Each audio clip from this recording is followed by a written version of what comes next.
ఈ ఛానల్ పేరు యుగము ఇండియా అని పెట్టాము. యుగము అంటే ఏమి? యుగము అంటే ఒక ధార్మిక, ఒక తాత్వికంగా నిర్ణయించబడిన కాల పరిమితి.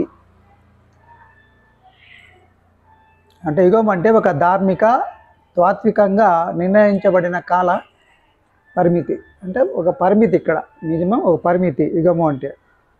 ఇది ప్రపంచంలో ధర్మస్థాయిని బట్టి మారుతూ ఉంటుంది. ఇది మన మనిషి జీవితము, సమాజాన్ని గమనించేందుకు ఉపయోగపడే సమయ గణన విధానం కూడా.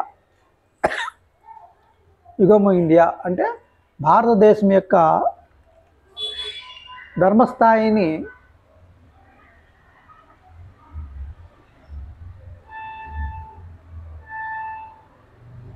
గుర్తించడానికి ఇది ఉపయోగపడుతుంది అన్నమాట. మన భారతదేశంలో హిందూ ధర్మానికి మూలమైన స్తంభం. మన హిందూ ధర్మ ప్రకారంగా 4 యుగాలు ఉన్నాయి. కృతయుగము, త్రేతాయుగము, ద్వాపర యుగము, కలియుగం. ఒక్కొక్క యుగంలో ధర్మం ఒక్కొక్క స్థాయి ఉంది. మరి ఏ యుగంలో ఏ స్థాయి ధర్మం ఉంది అని ఇక్కడ పరిశీలిద్దాం. కృతయుగం అంటే సత్యయుగము. ఇది మొదటి యుగము. ధర్మం పూర్తిగా నిలిచి ఉన్న యుగము.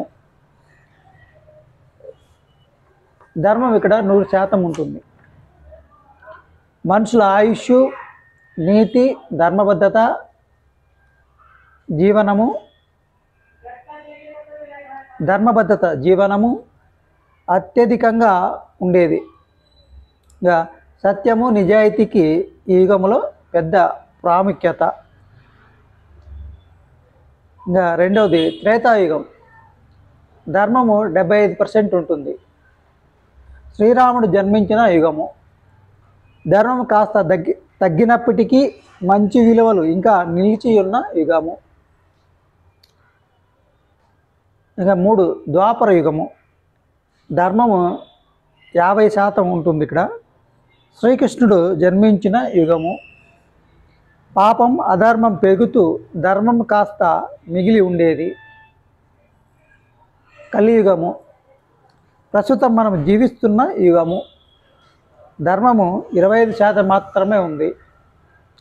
కలహాలు, అసత్యము, అధర్మము ఎక్కువగా ఉండే యుగము. ఇది